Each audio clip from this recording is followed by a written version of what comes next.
Bonjour à tous, on se retrouve pour une nouvelle vidéo et comme convenu, ce sera une vidéo consacrée à la création de variables et à l'explication de ce qu'est réellement une variable, comment la créer, à quoi elle sert et où l'utiliser. Dans la précédente vidéo, on a vu tout le concept de création de stratégie avec les 5 étapes et on est passé très rapidement sur les variables et sur les conditions d'éligibilité. Et donc là, c'est le moment de rentrer dans le vif du sujet des variables qui est le point le plus complexe de la création de stratégie et qu'il faut vraiment comprendre pour arriver à exceller dans la création de stratégie. Pour rappel, il faut voir les variables comme un tableur Excel. On vous fournit 200 000 lignes de match qui correspondent donc à chaque ligne de votre Excel et chaque colonne correspond à une donnée qu'on vous fournit ou que vous pouvez créer. Les colonnes que l'on vous fournit sont appelées des variables natives. Ça peut être le nombre de cartons jaunes, le nombre de cartons rouges, ou le taux de victoire d'une équipe, les résultats. Et vous pouvez, à partir de ces données-là, créer des nouvelles colonnes qui auront des valeurs dépendant soit des autres colonnes, soit des formules classiques, soit utilisant des matchs précédents, donc l'historique des matchs, pour faire des calculs dessus. Il existe donc 4 types de variables. La première permet d'aller faire référence à une information d'un bookmaker. La deuxième permet de remonter justement dans l'historique des matchs pour faire des calculs sur l'historique. La troisième permet de conditionner la valeur d'une variable à un contexte ou un ensemble de conditions. Et le dernier type de variable, c'est le plus simple, c'est simplement une formule qui donne une valeur. Donc on va parcourir ces 4 types de variables pour comprendre exactement comment les créer. Donc tout d'abord, quand on crée une variable, on a accès à un ensemble de modèles qu'on peut parcourir. Et le but ici est de vous faciliter la vie. Donc pour un débutant, ça permet d'avoir un cadre facile et de comprendre à partir justement d'un énoncé en français facile à comprendre, comment traduire ça en variable. Et pour quelqu'un de plus avancé, ça va lui permettre de gagner du temps sur la création des variables. Ici, par exemple, on a un modèle qui va créer 3 variables. Et ça permet de récupérer la moyenne du nombre de tirs cadrés de l'équipe A sur les 8 dernières semaines. Ici, l'énoncé réel précis n'est pas très important. Ce qui est important, c'est la forme. Si vous avez une idée de variable qui ressemble globalement à cette formulation, donc peu importe si c'est les tirs cadrés ou si c'est le nombre de cartons jaunes que vous souhaitez récupérer, peu importe si c'est sur les 8 dernières semaines ou si c'est sur les 15 derniers matchs ou les 2 dernières semaines, ce ne sont que des chiffres et des valeurs, mais le format reste le même. Donc on ne cherche pas un modèle qui correspond exactement à notre besoin, mais plutôt un modèle qui ressemble à notre besoin, et après on fera 2-3 petites adaptations pour exactement avoir ce que l'on souhaite. Nous, pour la vidéo, on va partir de aucun modèle pour que vous compreniez réellement toutes les étapes de création d'une variable. On commence donc par le premier type de variable qui est une variable qui fait référence à une information d'un bookmaker. Ici, il suffit de cocher ça et on voit un ensemble de formulaires qui apparaît. Ce qu'on veut aller récupérer pour l'exemple, ça va être sur Pinacle le over 1,5 sur le match complet. Et on veut avoir la cote de ce over 1,5. Dans Bookmaker, on propose Pinacle. À terme, il y aura bien sûr d'autres bookmakers comme Betfair ou beaucoup d'autres. Pour l'instant, on a uniquement Pinacle qui reste quand même la référence en termes de cote. Au niveau du marché, nous on veut récupérer les overs, mais vous pouvez récupérer beaucoup d'autres marchés et des nouveaux marchés arriveront prochainement, comme les doubles chances par exemple. Nous on veut le nombre de buts. Au niveau de la période, pareil, nous on souhaite récupérer le match complet, mais vous pouvez également vous focus sur une mi-temps. Le timing, on a le timing d'ouverture, donc l'opening, donc au moment où la cote s'est ouverte, précédente qui correspond à la cote juste avant celle actuelle. Ça va vous permettre de comparer et de voir justement les drops de cote ou les ups de cote. Et courante, qui est simplement la cote actuelle de Pinacle. Si vous aviez sélectionné dans le contexte d'analyse un pari live, une stratégie live, pardon, alors dans timing, vous auriez vu également fermeture, qui est simplement la cote de closing du match, c'est-à-dire la dernière cote avant le début du match. Donc nous, on veut la cote courante. La valeur à récupérer, on peut récupérer une cote, on peut récupérer une fair odd, on peut récupérer le TRJ, la liquidité, le cut exact ou une date. Nous, on veut une cote. Au niveau de l'issue, est-ce qu'on veut récupérer le over 1,5, donc on récupère le plus 2, et là, on a 1,5. Ici, on voit qu'il y a une visualisation de ce que nous retourne la variable.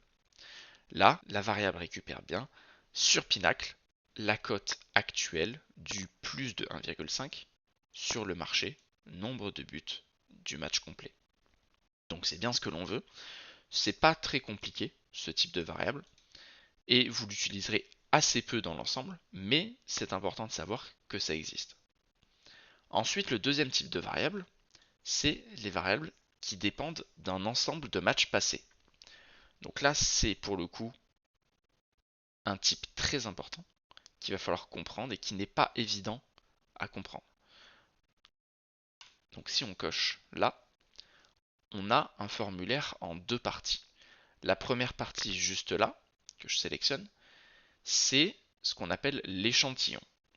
L'échantillon, c'est un ensemble de matchs que l'on sélectionne, qui correspondent à nos critères.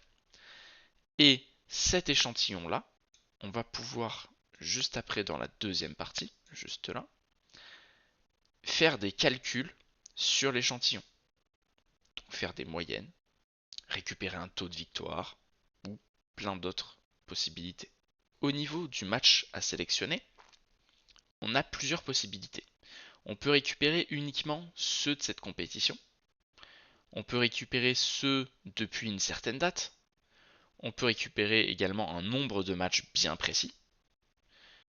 Ou faire chronologiquement les X derniers jours, semaines ou mois. Dans notre exemple, nous, ce qu'on va vouloir aller récupérer, c'est le taux de victoire de l'équipe A sur ces 10 derniers matchs. D'accord? Donc là, je vous le donne en français. Et on va voir comment passer du français à la variable réelle. Donc, on veut récupérer, j'ai dit, les 10 derniers matchs. Donc, on sélectionne ça, on met 10 ici, et on veut le taux de victoire de l'équipe A.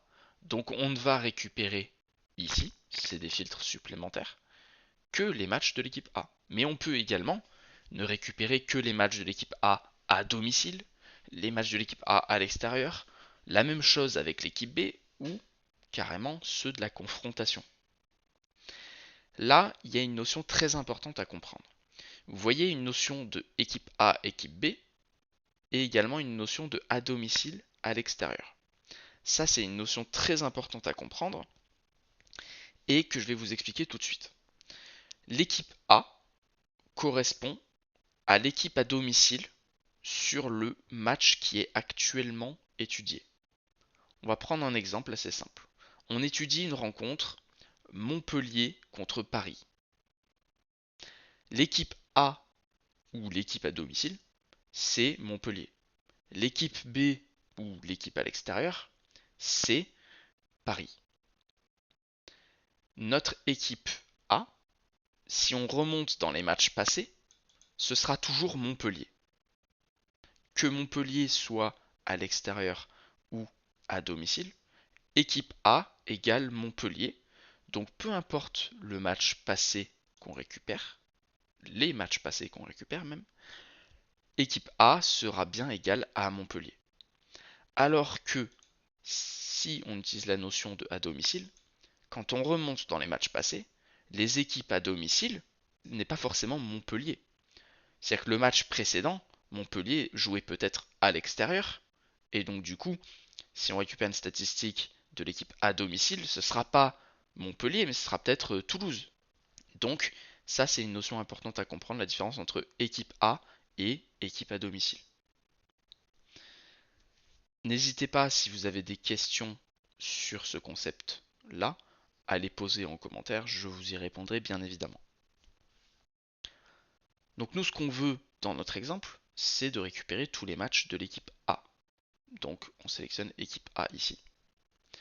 On peut rajouter un ensemble de conditions, si on veut ici. Là, par exemple, ce qui peut avoir un intérêt, c'est de ne récupérer que les matchs de la ligue actuelle. Disons que Montpellier est en Ligue 1, mais également en Coupe de France et également en Ligue des Champions. Tous les matchs passés peuvent être de la Ligue des Champions, de la Ligue 1 ou de la Coupe de France. Mais là, le match qu'on étudie actuellement, Montpellier contre Paris, c'est un match de Ligue 1. Et on ne veut pas forcément que, dans nos calculs, on considère un match de Ligue des Champions alors qu'on est en train d'étudier un match de Ligue 1.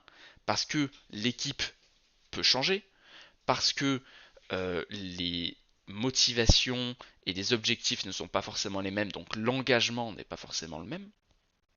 Donc on veut peut-être aller filtrer justement pour ne récupérer que les 10 derniers matchs de l'équipe A dans cette ligue-là, donc dans la Ligue 1. Donc ce qu'on va faire ici, c'est qu'on va récupérer ici une variable qui s'appelle match passé identifiant unique du tournoi. D'ailleurs, je reviens ici sur la présentation de ce petit menu déroulant. On voit un ensemble de catégories et dans chaque catégorie, on a un ensemble de variables natives, donc des variables qu'on vous fournit. Et ici, on a le nom de la variable, une description de la variable, et à droite, sa valeur un peu type. Ça peut être important pour que vous puissiez comprendre ce qui se cache derrière. Ici, le nom du tournoi, ben voilà, par exemple, Première Ligue, c'est clair.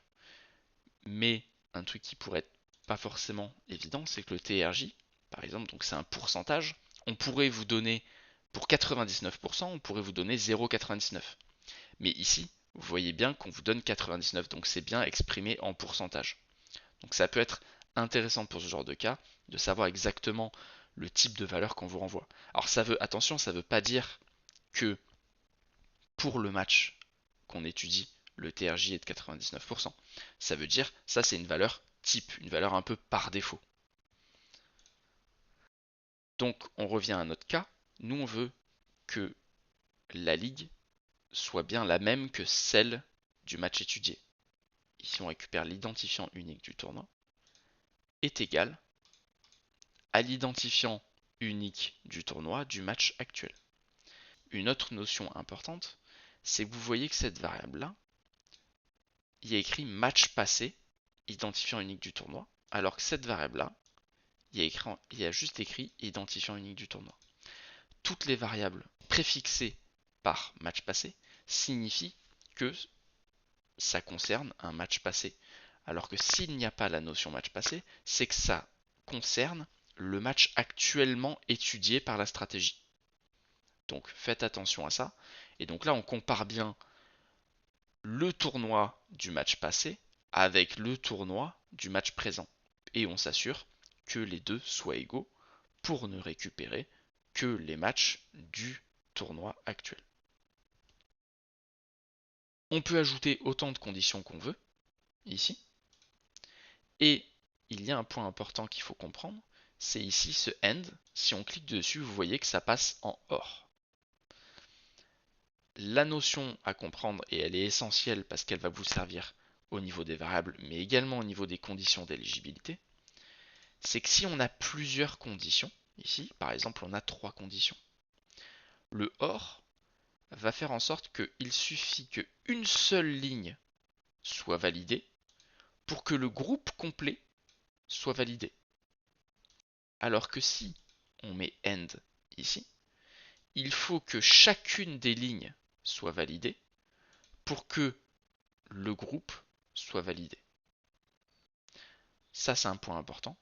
Donc faites attention à ce AND et ce OR parce qu'il est majeur. Donc je supprime. Quand il n'y a qu'une seule condition, qu'on mette AND ou OR, c'est pareil. Donc là, peu importe. Donc là, on a bien dans notre échantillon, et c'est ce que nous dit justement cette petite phrase, on récupère bien notre échantillon de match passé qui contient les 10 derniers matchs de l'équipe A, satisfaisant toutes les conditions suivantes. Le match passé, le tournoi, est égal au tournoi du match présent. Donc notre échantillon est bien comme on le souhaite. Et on passe donc à la deuxième partie de cette variable, qui est la méthode de groupement et la variable à grouper. Ici, dans les méthodes de groupement, on a plusieurs méthodes. La somme moyenne, médiane, minimum et maximum fonctionne de la même façon. On va prendre l'exemple de la moyenne. Mettons qu'on veut aller récupérer la moyenne des tirs cadrés de l'équipe. Ici, donc, on sélectionne moyenne. Et au niveau de la variable à grouper, on va aller récupérer les statistiques de l'équipe A. Et plus précisément, les shots on target, qui sont donc les tirs cadrés. Bon, là, c'est celui de la période first half, donc première mi-temps, mais ici, on a une barre de recherche. On peut chercher shots on target et on va aller récupérer regular time shots on target. On clique et donc là, notre variable est égale à la moyenne des shots on target de l'équipe A sur les matchs de l'échantillon. Là, on fait donc la moyenne des 10 derniers matchs de l'équipe A, la moyenne pardon, des tirs cadrés des 10 derniers matchs de l'équipe A. Mais nous, notre besoin, c'est pas ça. Nous, notre besoin, c'est de récupérer le taux de victoire de l'équipe A sur ces matchs-là. Et ici, on voit qu'il y a personnalisé. Personnalisé, si on clique dessus et qu'on clique dans la valeur, on voit qu'on a une catégorie précalculée sur l'échantillon. Et ça, c'est très important. Ça vous permet d'avoir pas mal de variables qui sont directement calculées sur l'échantillon, avec par exemple le nombre de matchs, mais également le taux de match nul, le taux de victoire, le taux de défaite, et également le nombre de matchs nuls, le nombre de défaites. Ici, on pourra rajouter à terme des variables. Typiquement, les matchs nuls n'étaient pas disponibles au début, donc on les a rajoutés, et on avait uniquement les taux, et on a rajouté également le nombre, parce que certains peuvent être intéressés par le nombre. Et on va voir un exemple justement juste après, qui s'intéresse au nombre justement. Donc nous, ce qu'on veut, c'est le taux de victoire de l'équipe A dans l'échantillon. On clique là, et voilà. La variable est égale au taux de victoire de l'équipe A dans l'échantillon. Donc là, on a bien atteint notre objectif. Et donc pour ce deuxième type de variable qui concerne l'historique des matchs, on a globalement tout expliqué.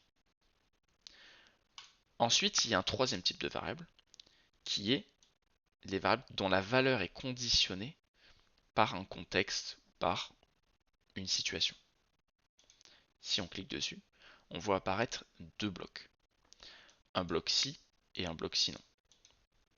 Simplement, l'algorithme va récupérer ce si-là, et si le groupe est satisfait, alors la variable prendra cette valeur-là, donc 1 pour l'exemple. Sinon, si une de ces conditions-là ne sont pas validées, alors ça ira récupérer la deuxième valeur, donc la valeur 2. Pour l'exemple, on va mettre une condition complètement aléatoire.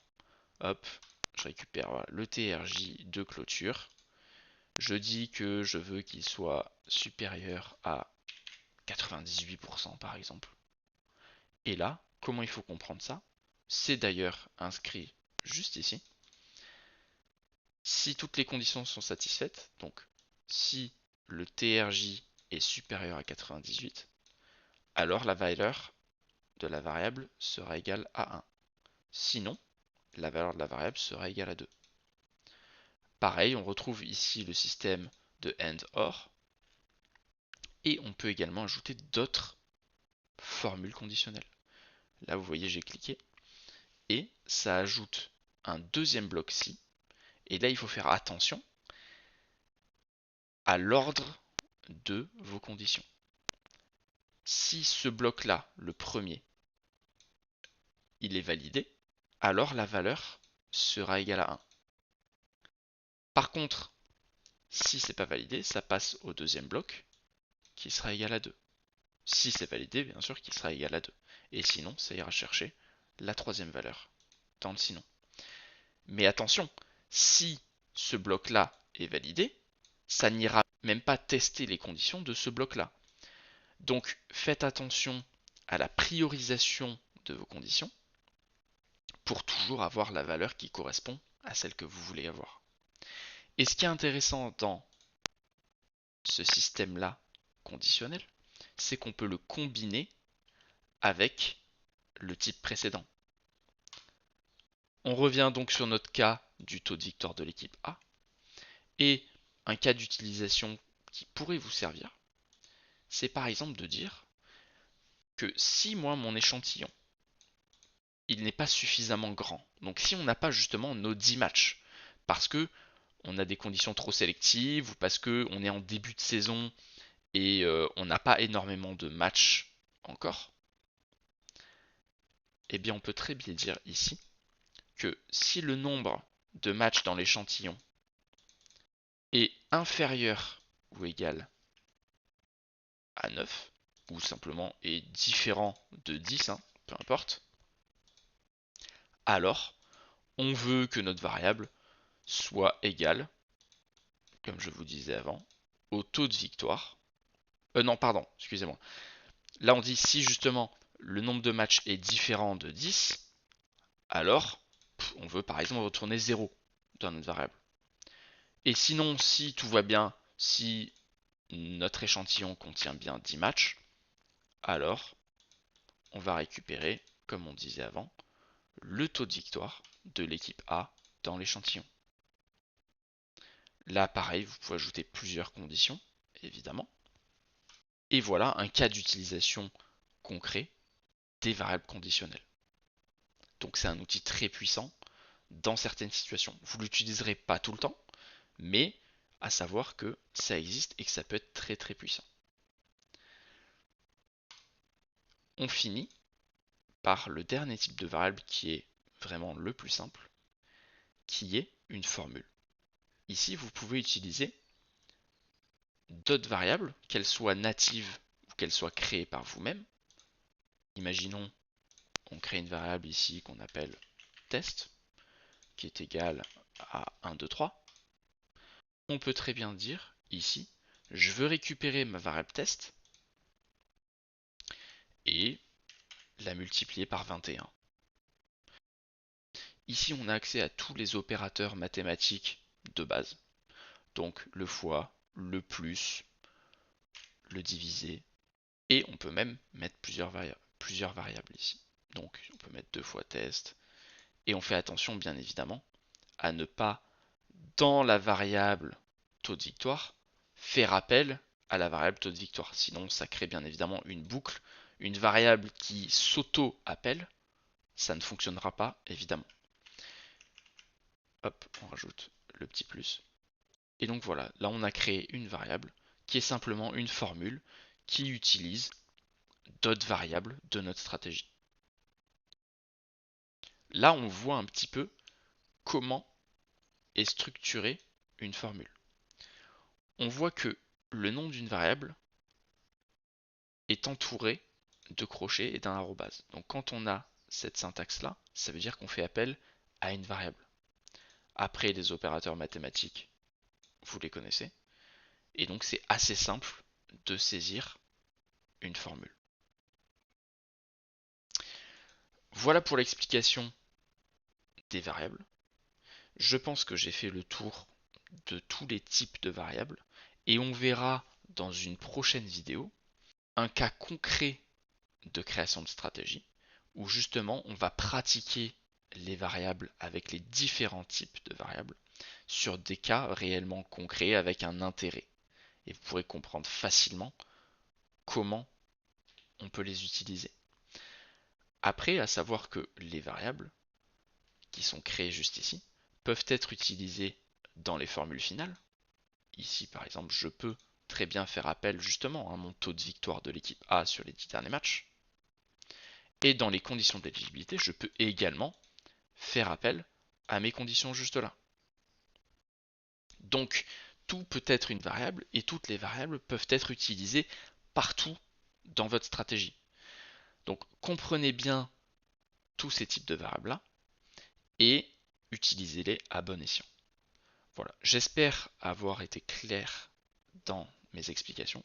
C'est un concept poussé, assez complexe, donc n'hésitez pas à revisionner la vidéo, n'hésitez pas à poser des questions, je serai là pour y répondre. Et n'hésitez pas non plus à pratiquer, parce que tant que vous n'aurez pas pratiqué la création de stratégies, et plus précisément la création de variables, vous aurez toujours du mal à vous familiariser avec ça.